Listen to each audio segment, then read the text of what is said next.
มาเช็ดเจ้าบินาบ่จะดูแต่บางๆนั่นน่ะไปนะไปนั่งเนี่ยก็ได้นั่นแหละ เฮือนเจ้าบ่ล่ะเป็นห้องนอนบ่ ทางลาน อืม จำเดือน แบบผู้หญิงเป็นประจำเดือน คลำอยู่เดือน เออ เรานี่ปัดอยู่ได้ เออ ปัดอยู่ได้ เฮ็ดต่างหากอีกโอ้ได้เฮ็ดต่างหากเลยพี่น้องกันให้เบิ่งอ้อมๆไปพี่น้องถึงท่าเรือบ้านปุ้งแล้วเดี๋ยวเราเดินทางข้ามไปฝากบ้านปุ้งเบื้องนั้นเนาะนี่ก็คือน้ำน้อยเราก็สิลงจากจุดบนนี้ก็ถือว่าสั้นสมควรเลยเนาะพี่น้องเนาะ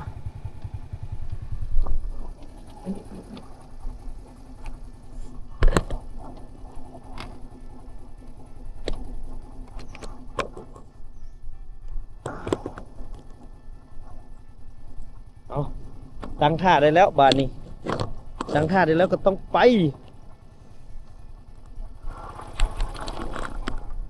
อันตราย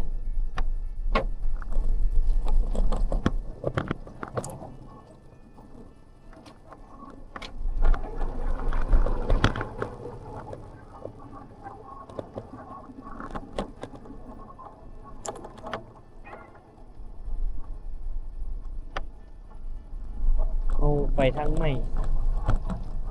ทางเก้ากับทางใหม่เอ้ย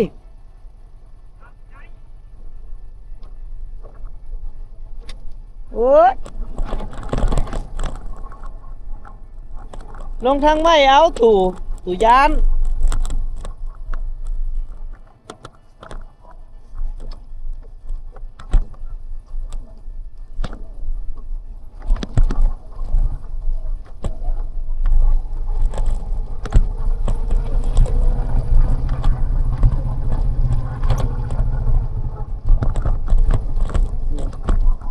ธรรมดาเลยโอ้โหหักซอกแท้ดิโอ้คือว่าหักแท้ทางนี้แห้งยากกว่าเฮ้ย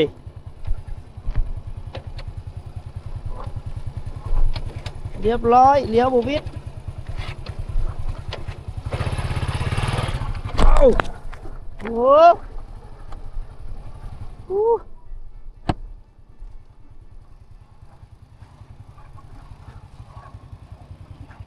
โอ้ไปผู้พี่น้องผู้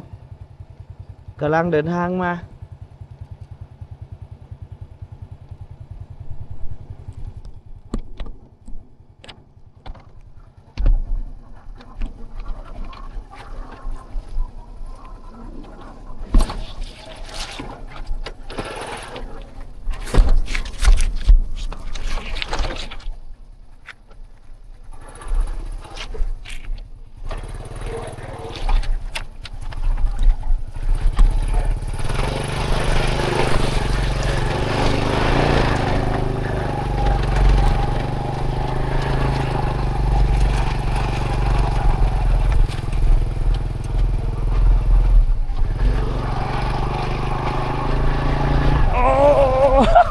แต่ยูรถขี้เอาไว้น้ำลึกแท้น่ะ โอ้ปวดทันกู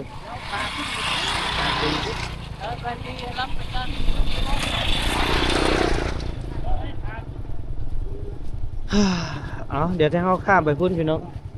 พี่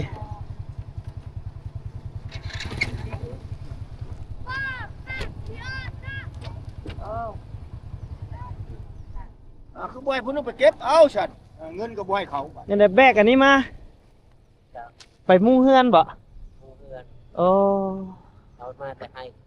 ให้เนาะแล้วเอาไปมุ่งเฮือนว้าวขี่ขึ้นเลยเสาน่ะอ๋อนี่ก็เดือดจัดโอ้ป้าดเต็ม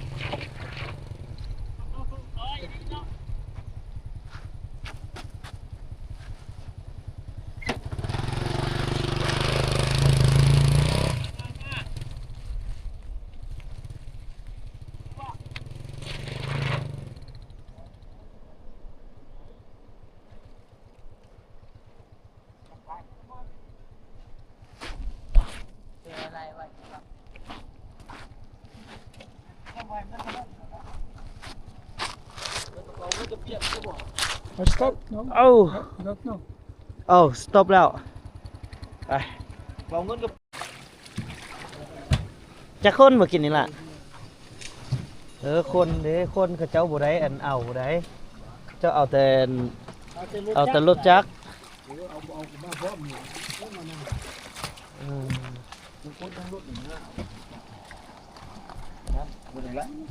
ผู้ละเท่าไหร่ละนางเนี่ย10,000 บาท รถจักรเลยจ้ะ คนทั้งรถจักรนั่นแหละเบอร์สิถามอะไรก็แห่ง เออ เมื่อยสาว แหงเมื่อยสาว ใจ อยู่ น้ำจิ้มน้ำบุญจ่ายค่ารถจักรให้กินกันเธอแห้งเลย หรือหน้าให้นี่นางนี่ขึ้นปุ๊บแล้วเก็บเงินก่อนหนูสิจะออกสิ เก็บเงินเลยเด้อ ขึ้นปุ๊บแล้วเก็บเงินก่อนรวยจะออกว่าเนี่ยมันจะทันเขา โอ้ไปส่งแล้วไปขี่รถไปเลยบัดติ ต้องแม่เราอุตส่าห์สาวเชือกมันตาพอได้ ผู้ใดมาใช้บริการนี่ก็จ่ายเงิน จ่ายเงินให้น้องๆเลยเด้อให้โบนัสเด้ พูดเบิ่งเพิ่น ได้ สาว สาว เชือก เชือกเว้ยธรรมดานั่นหาเงินซื้อปึ้มก็หันหาเงินซื้อนั่นน่ะบิ๊กก็นั่น แม่บ่นาง โอ้ยเบิ่งบรรยากาศครับคุณเห็นทางอันนั้นแกงน้ำตกพี่น้อง ปลาหลายเชิญ ป่าหลายน้ำน้อยเหรอเนาะอันนี้กันเนาะ เหลือใครนางมีคนชุดได้ฟังเพลง ฟังเพลงเป็นน้ำคักไร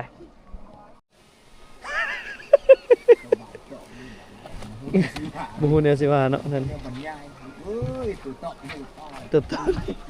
เรียบร้อยเอา ได้ตัวฟุกมาแล้ว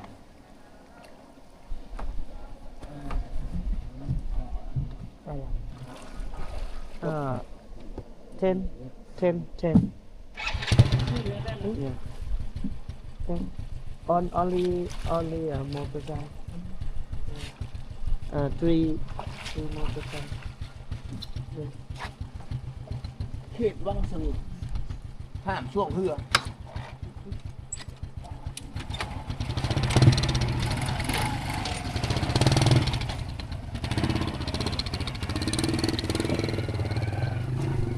อันนั้นจ่ายก่อนนี่ลูกเอาให้ไปเลยเด้อเอาให้ไปเลยเด้อไอ้จิ๊บเธอออก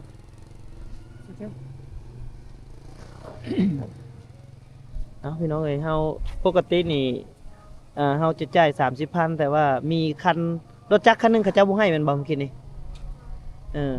บ่เตียงก็เลยเอาให้เพิ่นเลย10,000เนาะ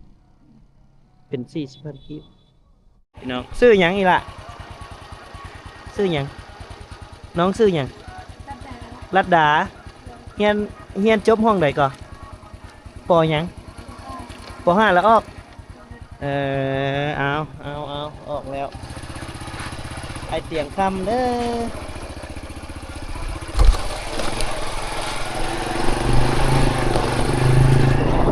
นี่คือน้ำน้อยพี่น้องเป็นแม่น้ำที่กันเส้นทางนี้ไว้เนาะก็เพิ่นก็ยังมีบัคอันนี้ไว้คอยบริการให้พวกเฮาได้ข้ามเนาะก็เป็นรายรับให้กับชุมชนได้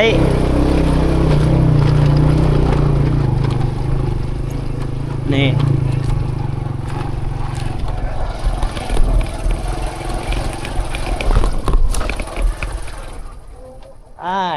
เตอร์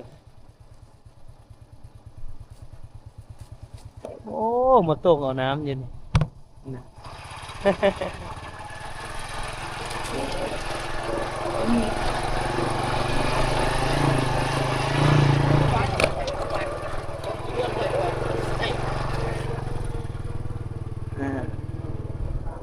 ไปเดี๋ยวเราไปต่อพี่น้องวันนี้เป้าหมายของพวกเราคือบ้านมะกาเนาะเส้นทางนี้แหละที่พวกเราจะผ่านไปยังหมู่บ้านมะกาปลายทางก็คือบ้านมะกาแต่ระหว่างทางก็จะมีบ้านช่องน้อยบ้านเติงขั้นอยู่เนาะ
ใกล้สิฮอดบ้านทุ่งน้อยแล้วพี่น้อง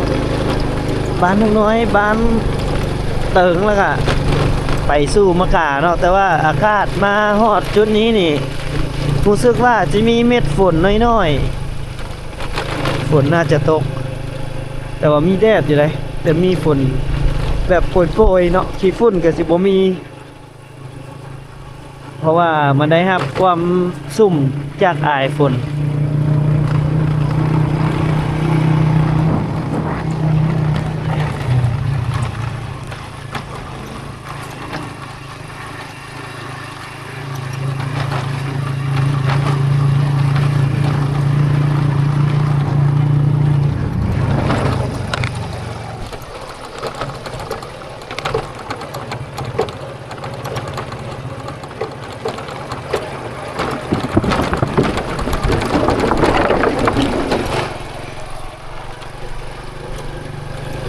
ใกล้สิฮอดบ้านทุ่งน้อยแล้วพี่น้อง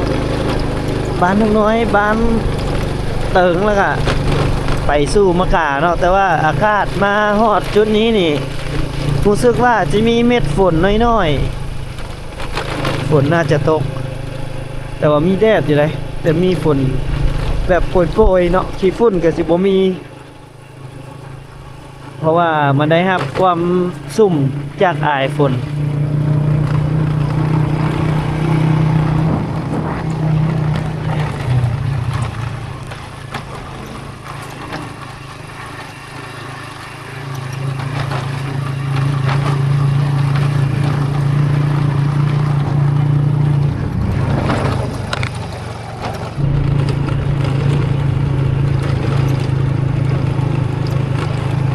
บ้านทงน้อย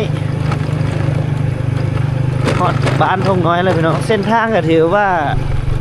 ดีเลยไปก็เราจะมาแวะเด้อ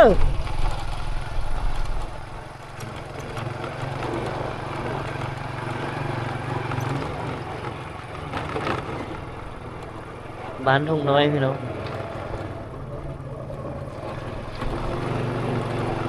หรือว่าโดนเติบแหละที่บ่ถึงค่ำบ่ได้มาแวะลิ้นอยู่นี่ทุกสิ่งทุกอย่างก็ถือว่าได้รับการพัฒนาขึ้นหลายเติบเลยเนาะ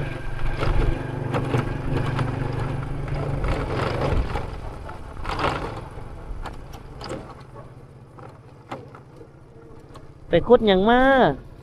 ฮะครัวหอยเอาใช้มาไอ้เบิ่งดูได้หลายปะยังไม่ได้ไป กำลังสิไป โดย โอ้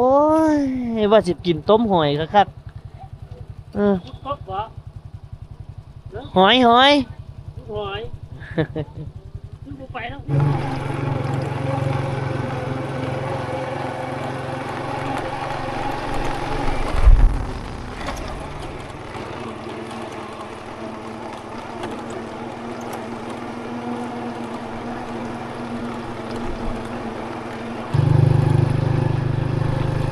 บ้านเติงบ้านเติงบ้านเติง next มักกะ next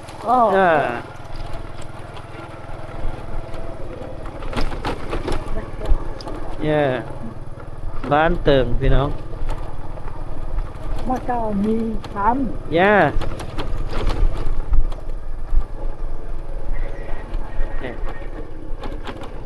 บ้านมา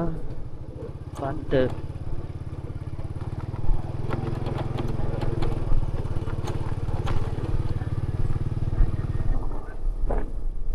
เส้นทางต่อไปนี้คือเป็นเส้นทางไปบ้านมะกาเนาะต่อไปเนาะต่อไปมันจะเป็นบ้านมะกาพี่น้องจากนี้ไปก็ประมาณ15-20นาทีก็สิฮอดแล้วเนาะจังไดก็เดี๋ยวติดตามมันกันอยู่ที่บ้านมะกาบ้านมะกาไตพี่น้องฮอดบ้านมะกาไตละก็บ้านนี่แหละที่เตรียมที่จะยกย้ายขึ้นไปโฮมกันอยู่บ้านมะกากลางแผนในตอนหน้าก็คือจะย้ายขึ้นไปอยู่บ้านมะกากลางเป็นเบิดเนาะครอบครัวที่เป็นอยู่ในจุดนี้มีอยู่16ครอบครัวมีอยู่16ครอบครัวแล้วก็พวกเรา ก็จะเอาไปโฮมเข้ากันให้อยู่ในหมู่บ้านเดียวกันเลย เพื่อที่จะมอบโซล่าให้เพิ่นนำเพื่อสะดวกกับการพัฒนาทุกสิ่งทุกอย่างเลยเนาะเบิ่งหมู่บ้านเพิ่นโอ้บ้านนี่ก็เบิ่งทำเลบ้านอยู่แปะน้ำน้อยเลยเนาะอ้าวนี่แหล่งน้ำนี่คือบ้านมะกาไต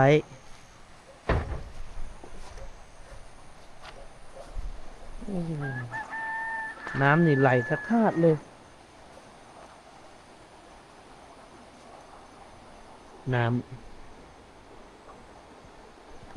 ถ้าว่ามันเป็นบ้านน้อยๆกระแจกกระจายนะมันก็สิยุ่งยากกับการที่จะได้รับการศึกษาของเด็กน้อยนะเพราะว่าถ้ามันมีเด็กน้อยจำนวนน้อยมันก็สิบ่มีโรงเรียนนะตามแผนเพิ่นก็เลยอยากยกย้ายขึ้นไปโฮมกันให้เป็นบ้านใหญ่เมื่อก่อนนี่จะเป็นเถียงให้เถียงหน้าเขาเจ้าซื่อๆพี่น้องจุดนี้ฮะแต่ในปัจจุบันเขาเจ้าก็มาอยู่แต่เพิ่นเบิ่งปืนเพิ่น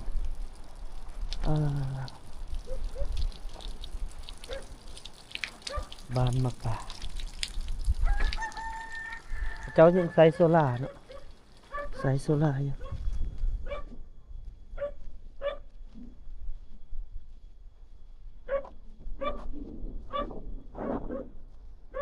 โอ้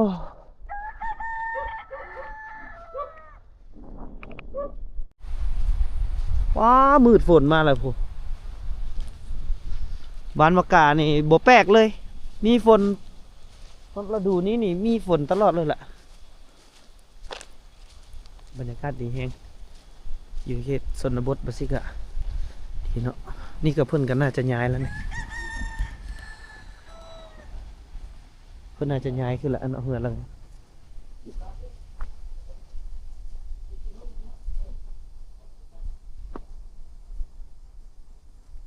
แผ่นโซล่าตัวเก่ากับเจ้าบากใหญ่เด้อเบิ่งเหือหลังนี้น้อยๆแต่ว่าแผ่นโซล่าบักใหญ่นึง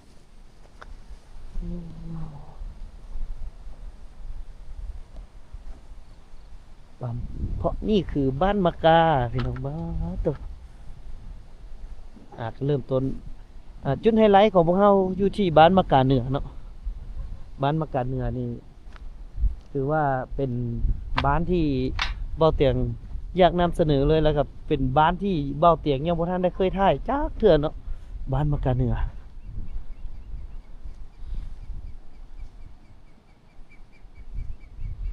สิ่งทุกอย่างก็ยังแบบใส่ตองคออยู่แบบเดิมๆโอ้วิถีชีวิตถือว่ายังแบบเดิมๆแฮงทางนี้ผิงไฟล่ะเดี๋ยวเรามาเบิ่งทางเบิ่งเฮือนเพิ่นนะพี่น้อง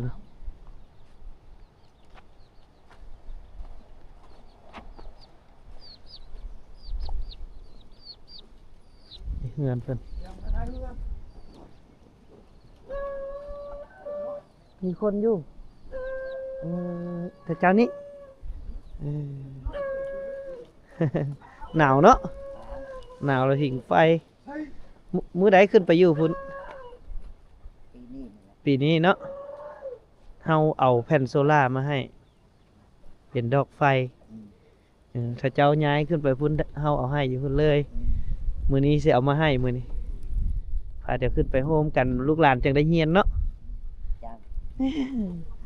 อันนี้เด้อจ้ะอันนี้สิดื้อก็ โกนะ ดื้อเฮือนมัน จักปีแล้วนี่ บ่ฮู้เอา เอาผัวละยังเป็นสาวอยู่อ้าวผู้สาว nhà có sao lại สาวผู้สาวเจ้าซื้อหยัง bay สาวใบ sao bay ได้เฮียนจะบอกสาวใบ hiền lao สาวละผู้สาวละ sao lao สาวปอหยังหนาวผิงไฟพี่น้องเพื่อเทศเพียงกันนะเฮ็ดพายเรือปีนี้พาเดี๋ยวขึ้นแล้วเนาะปีนี้เนาะยังบ่ทันได้ฮู้ ก็ขึ้นไปอยู่น้ำเดียวอยู่พุ่นจังคัก มาเชฟเจ้าพี่น่ะบ่ เลย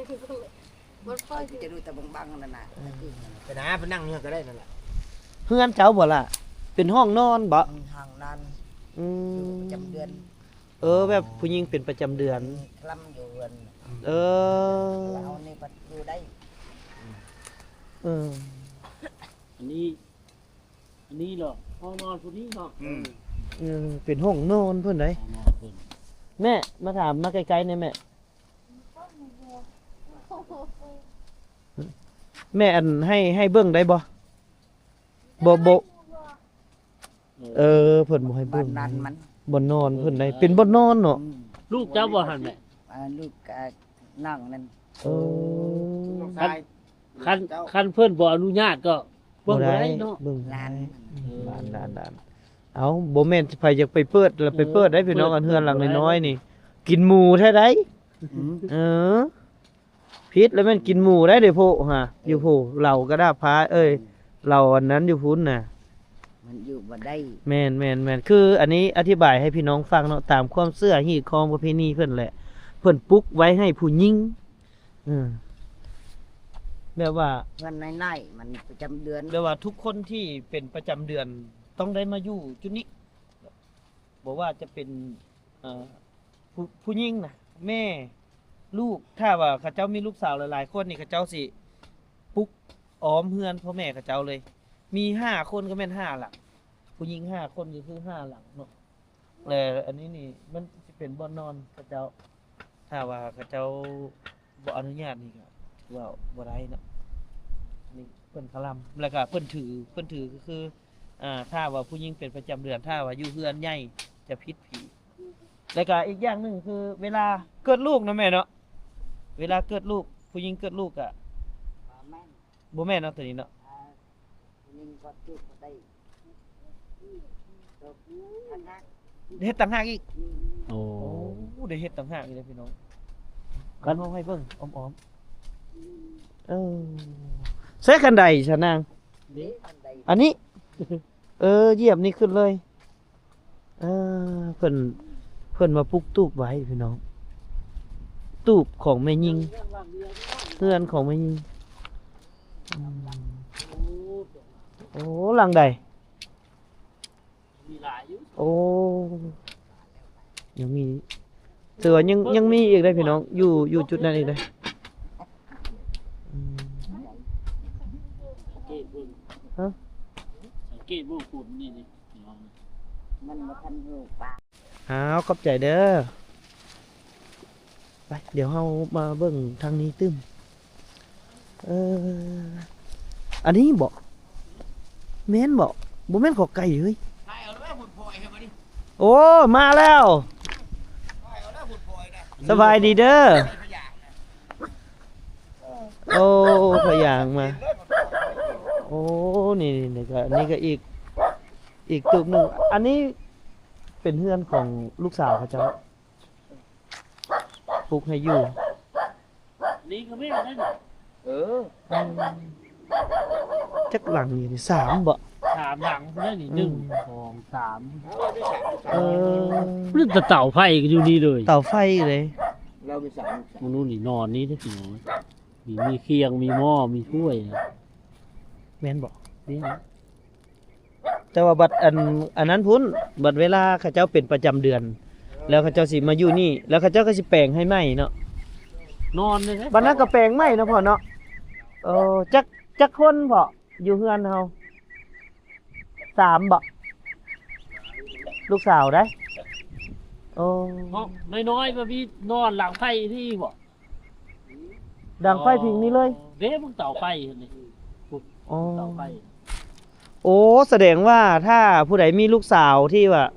เริ่มสิมีแบบเป็นผู้หญิงเนาะเป็นประจำเดือนแล้วก็ลงมาอยู่พี่คัน5 คนกับปุ๊ก5 หลังโอ้มันเป็นฮีตของประเพณีของกระเจ้าอีหลีมันเป็นความเชื่อของเพิ่นโอ้อันนี้นี่บัดยามนั้นนี่ได้ปลุกไว้แล้วเนาะพ่อเนาะมันเป็นฮีตของอีหลีได้พี่น้องเอ้ยแต่มันโพดละ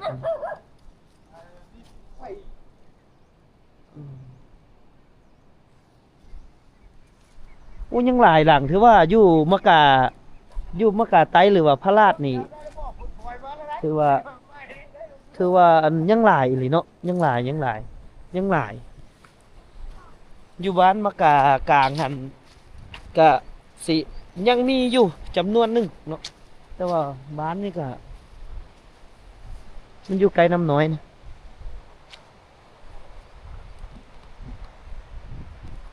เอาพี่น้องนะก็เป็นความรู้หรือว่าฮีตคองของส้นเผ่าเล็กๆน้อยๆที่บ่าวเตียงคำนำมาฝากมาตอนในครั้งนี้เนาะก็หวังว่าคงจะเป็น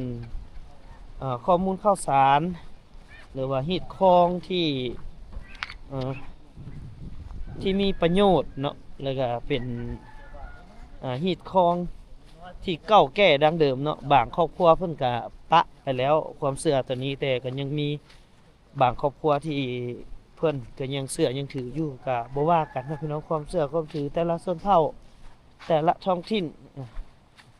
ในเมื่อเพิ่นมีความเชื่อเฮาก็ต้องเคารพและนับถือในความเชื่อของเพิ่นคือกันจังไดก็ฝากเรื่องราวดีๆเนาะพี่น้องเนาะของ2บ่าวเตียงคำมากายให้กับพี่กับน้องก็อย่าลืมเข้ามาแล้วก็อย่าลืมกดไลค์กดแชร์กดติดตามคอมเมนต์กันให้หลายๆเด้อตอนนี้ฝนไฟมาโอ้ย